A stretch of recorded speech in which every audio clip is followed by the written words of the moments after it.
வணக்கம். நம்ம நட்சத்திரங்கள பத்தி பார்த்துட்டுருக்கோம். ஒரு ஜோதிடம் கத்துக்கணும்னா, அதுக்கு நட்சத்திரங்கள பத்தி நமக்கு நன்னா தெரிஞ்சிருக்கணும். தெரிஞ்சிருந்தா தான் நம்மளால ஜோதிடம் கரெக்ட்டா பார்க்க முடியும். அந்த வரிசையில அஸ்வினி நட்சத்திரம் முடிஞ்சாச்சு. இப்போ பரணி நட்சத்திரத்த பத்தி பார்க்க போறோம். பரணி நட்சத்திரத்துக்கு தேவதா யாருன்னு கேட்டா யமன். அவருக்கு அவர் சுக்கிரனுடைய ஜென்ம நட்சத்திரம். அது மட்டும் இல்லாமல் இந்த நட்சத்திரத்துக்கு ஒவ்வொரு நட்சத்திரத்துக்கும் ஒரு சின்னம் உண்டு இல்லையா? அப்போது நம்ம அஸ்வினி நட்சத்திரத்துக்கு குதிரை இருந்தது. குதிரையோட முகம் இருந்தது. அது மாதிரி இவருக்கு பரணி நட்சத்திரத்துக்கு பெண்ணின் உறுப்பு தான் இதுக்கு இதுவா குடுத்துருக்காங்க, சிம்பலா குடுத்துருக்காங்க. அதுக்கு காரணம் என்னது அப்படின்னு கேட்டிங்கனாக்கா, ஒரு ஒரு உயிர் இந்த உலகத்துக்கு வரணும்னா, எல்லாருமே பெண்ணின் உறுப்பு வழியாகத்தான் வந்தாகணும். அதுதான் இந்த உலகத்துக்கு வர ஒரு என்ட்ரன்ஸ் அது. அதனால தான் அந்த சிம்பலை குடுத்துருக்காங்க.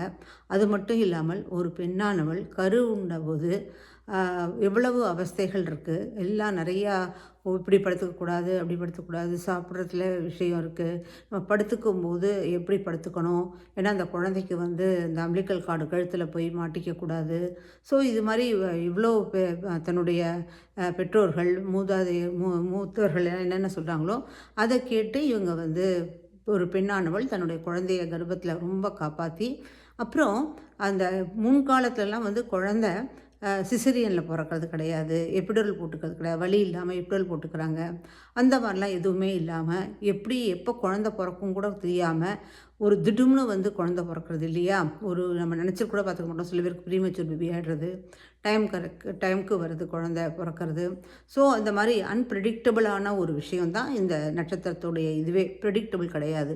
அது மட்டும் இல்லாமல் வயத்தில் இருக்கும்போது அந்த குழந்தை தன்னுடைய சரீரத்தை ரொம்ப சின்ன இடத்துல மடிச்சுண்டு அது அதுக்கப்புறம் அது வெளியில் வருது அப்படிங்கிறது ஒரு உயிர் ஒரு ஒருத்தருக்கு ஒரு இடத்துல இறப்பு நடந்து போயிடுது. அந்த உயிர் தான் திருப்பியும் கருவாக மாறி திருப்பி ஒரு குழந்தையாக திருப்பியும் ஆத்மாவாக இன்னொரு இடத்துல ஜனனம் அடைகிறது. அதனால் பிறப்புக்கும் இறப்புக்கும் நடுவில் இருக்கிற இப்போ இதுதான் இந்த நட்சத்திரம். அதனால் இது ரெண்டு எக்ஸ்ட்ரீமாக பார்த்துருக்குற ஒரு நட்சத்திரம் இந்த நட்சத்திரம். அதாவது இறப்பு அப்படிங்கிற ஒரு அவஸ்தையும் பார்த்துருக்கு, அதே சமயத்தில் பிறப்பு அப்படிங்கிற ஒரு அவஸ்தையும் பார்த்துருக்கு. அப்படிங்கும்போது ரொம்ப அர்த்தமுள்ள ஒரு நட்சத்திரம் அப்படின்னு கேட்டிங்கனாக்கா பரணி நட்சத்திரம் தான். அந்த பரணி நட்சத்திரத்துக்கு நிறைய விஷயங்கள் ஒரு சின்ன குழந்தை எப்படி பிறந்ததும் எப்படி அது இவ்வளோ விதவிதமான அதுக்குள்ள ஆக்டிவிட்டீஸ் வருது. அதுக்கப்புறம் உலகம் தெரிஞ்சதுக்கப்புறம் எப்படி அது ஒவ்வொன்றத்தையும் பார்த்து ரசிக்கிறது. அதே மாதிரி இவங்களும் ரொம்ப உலகத்தில் எல்லா இடத்தையும் சுற்றி பார்க்கணும். எல்லாம் ரொம்ப தனக்கு எல்லாரும் தெரிஞ்சுக்கணும், எல்லா விஷயம் தெரிஞ்சுக்கணும் அப்படிங்கிற ஒரு பரணி நட்சத்திரக்காரங்களுக்கு ஈகர் இருக்கும். அது மட்டும் இல்லாமல் இந்த யமனுடைய சரித்திரம் பார்த்தீங்கன்னாக்கா, அது ரொம்ப கஷ்டமான நட்சத்திரம். ஏன்னா 16 வயசுலேயே இறப்பு வந்துடுது. தன்னுடைய ஆஃப் பிரதர்னு சொல்லக்கூடிய அந்த சனீஸ்வர பகவானால் அவரால் தான் இவருக்கு இறப்பே நடக்கிறது. அதனால் அவர் யானை பலத்தை வச்சுண்டு அவர் முதுகில் ஏறி உட்கார்ந்தது, அந்த 7 சனியை கண்டு மக்கள் பயப்படுறதுக்கு காரணமும் இந்த இடத்துல தான் நடந்தது. ஏன்னா அவ்வளவு கோபம் வந்துடுத்துனாக்கா, அந்த கோபம் முழுக்க காமிக்கிறது அந்த எக்ஸ்ட்ரீம் லெவல் இருக்குது இல்லையா? அந்த சனீஸ்வர பகவானுடைய எக்ஸ்ட்ரீம் லெவல் அதை காமிச்சிருக்கிறதும் இந்த பரணி நட்சத்திரத்தில் தான். ஏன்னா அவர் போய் யமன் மேலே உட்காந்து யமனால் அப்புறம் நடக்கவே முடியாமல் போய் அதுக்கப்புறம் அவர் அந்த கஷ்டப்பட்டு அப்புறம் காலெல்லாம் மடங்கி போய் அப்புறம் கடைசியில் உயிர் பிரியுது. அந்த முதல்ல யமலோகத்துக்கு போனது யாரு கேட்டால் முதல்ல போனது நம்ம யமன் தான். அந்த மாதிரி அவர் போகும்போது அவருடைய கர்மா என்னன்னா, எல்லாம் வரக்கூடிய உலகத்துலேருந்து வரக்கூடிய அத்தனை ஆத்மாக்களுக்கும் இதுவாக இல்லாமல் எந்த பாகுபாடும் இல்லாமல் தர்ம நிலைமையோட, தர்மம் அப்படிங்கும்போது சின்ன குழந்தையா பெரியவாளா என்னது எந்த மாதிரி அடிபட்டது எப்படி செஞ்சு சாகிறா அப்படிங்கிறதுல கிடையாது. அவருடைய டியூட்டி என்னவோ அதை ஏழை பணக்காரன் பார்க்காம பாகுபாடு இல்லாமல் மிருகமாக இல்லையா எதுவுமே பார்க்காம அந்த வெறும் அந்த இறப்பை கொடுக்குறவங்க ஒரே ஒரு வேலையை மட்டும் கரெக்டாக செய்கிறார் இல்லையா? அதுதான் தர்மத்தையும் பார்க்குற கர்மா. அவருடைய கர்மா வினை பயன் அவர் யமதர்மமாகிட்டார். அவர் எல்லா உயிரையும் எடுக்கக்கூடியது அவருடைய கர்ம வினை பலன். நம்மளுடைய இறப்பு நம்மளுடைய கர்மாவுக்கு தகுந்த மாதிரி தான் அமையும். நம்ம செஞ்சுக்கிற கர்மாவுக்கு தெரிஞ்ச மாதிரி தான். இது எப்படி பார்த்தீங்கன்னாக்கா, 2மே பார்த்தீங்கன்னா பிறப்பு, இறப்பு, பிறப்புன்னு சொன்னேன். அதே மாரி இங்கேயும் தர்மா, கர்மாவும் வந்துருது. எல்லாமே டிவலா வந்திருக்கு. அதே மாரியே எப்படி பகவான் வந்து இதில அஸ்வினி நட்சத்திரத்துக்கு சொன்னேனோ, ஓடிண்டே இருக்கிறது எப்பவுமே அப்படி சொன்னேன் இல்லையா? அது மாரி இங்கேயும் பார்த்தீங்கன்னா, சூரிய பகவான் கார்த்தால உதிக்கிறார். அப்புறம் திருப்பி சன்செட் ஆகிறார். இங்கேயும் அதே மாரியே தான் இவங்களுடைய குணம் வந்து நல்ல ரொம்ப இதுவாகவும் இருக்கும். At the same time extreme லெவலில் லோலேயும் போயிடும்.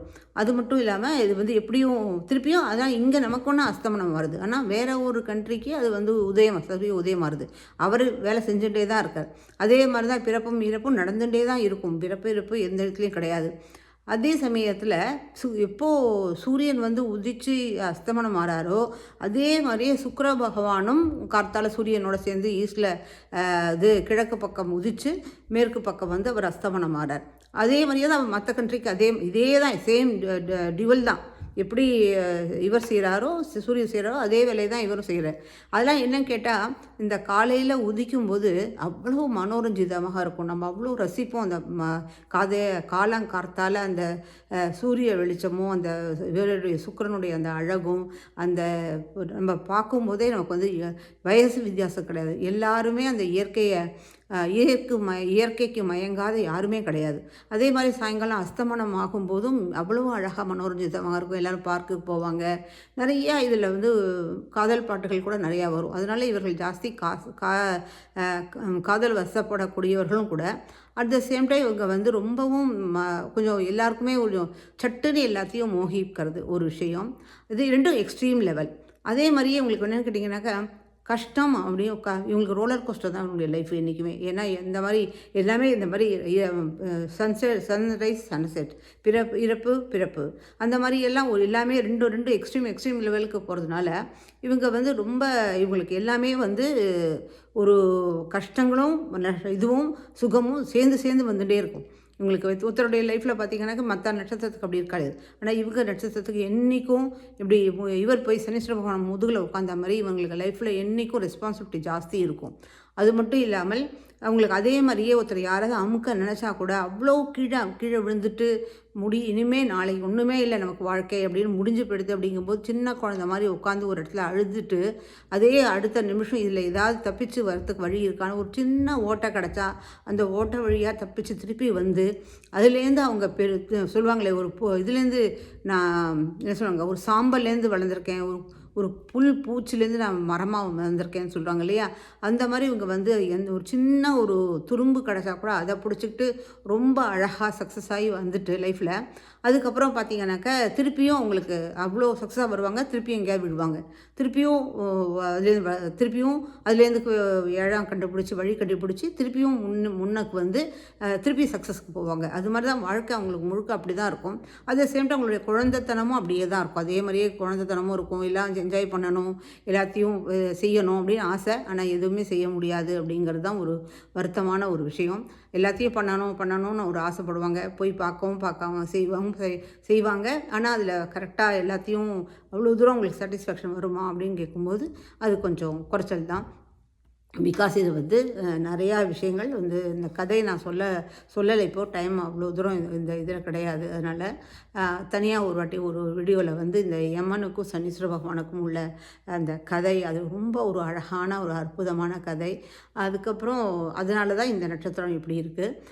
இது 2மே பார்த்தீங்கன்னா சூரியனுடைய குழந்தை தான். யார் நம்ம அஸ்வினி குமாரும் சூரியனுடைய தான் புள்ள.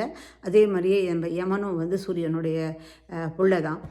இப்போது இதுக்கு என்னன்னு கேட்டிங்கனாக்கா கோத்திரம் என்னதுன்னு கேட்டிங்கனாக்கா வசிஷ்டர் தான் இதோடைய கோத்திரம். அப்போது நமக்கு வந்து ஏதாவது உங்களுக்கு ரெமெடி பண்ணணும், இந்த மாதிரி இந்த கஷ்டத்தில் இருக்குது காலில் என்றைக்கும் என்ன அவருக்கு யமனுக்கு காலில் வந்து அது மூலியமாக தானே கடைசியில் உயிர் போச்சு. அதனால் அவருக்கு இவங்களுக்கு கன்னி நட்சத்திரக்காரங்களுக்கு என்றைக்கும் காலில் ஒரு பிரச்சனை இருந்துகிட்டே இருக்கும். இந்த ரோலர் கோஸ்டர் லைஃப்பும் இப்படியே தான் இருக்கும். அதுக்கு ரெமெடி வேணும்னாக்கா நீங்கள் காளியை தான் வணங்கணும். ஏன் காளியை வணங்கணும் அப்படின்னு கேட்டீங்கன்னாக்கா ஒருத்தர் பாவம் செய்கிறாங்க. அந்த பாவம் செய்ததுனால அவங்க ரொம்ப கொடூரமான ஒரு இறப்பை எதிர்பார்க்குறாங்க. அப்போது அதுலேருந்து தப்பிக்கணும்னா என்ன பண்ணணும், யாராவது ஒருத்தர் பயமுறுத்தினா தான் இதை செஞ்சேனாக்கா உனக்கு இப்படி ஆகிடும் அப்படின்னு சொல்லி பயமுறுத்துறாங்க இல்லையா? அந்த பயமுறுத்தது யாரு கேட்டால் காளி தான். அந்த காளி பயமுறுத்ததுனால நம்ம காளியை கண்டு பயந்து ஓடக்கூடாது. காளி நம்மளை பயமுறுத்துறாங்க. எதுக்குன்னு கேட்டேனாக்கா, நீ நீ இப்போ பயந்தனாக்கா, ஐயோ பயந்துட்டோம், இனிமேல் அங்கே போனேன்னா நமக்கு ஏதோ ஆகிடும் அப்படின்னு சொல்லிட்டு நம்ம சேஃப்டி பண்ணிக்கிறோம் இல்லையா, நம்மளே அதை சேஃப்டி பண்ணுறதுக்காக தான் காளியை நம்மளை பயமுறுத்துறாங்க. அதனால் நம்ம காளியை வணங்கிட்டோம்னாக்கா நமக்கு எல்லாமே ஒரு மிக அருமையாக வாழ்க்கை போகும். இது இந்த பரணி நட்சத்திரத்துக்கு எனக்கு தெரிஞ்சது. நெக்ஸ்ட்டு நம்ம வந்து கிருத்திகா நட்சத்திரத்தை பற்றி அடுத்த பதிவில் பார்க்கலாம். என்னுடைய வீடியோவை பொறுமையாக பார்த்ததுக்கு ரொம்ப நன்றி. உங்களுக்கு பிடிச்சிருந்தது, ரொம்ப பிடிச்சிருக்கும்னு நினைக்கிறேன். கண்டிப்பாக சப்ஸ்கிரைப் பண்ணி ஷேர் பண்ணி கமெண்ட்ஸ் கொடுங்க. வணக்கம்.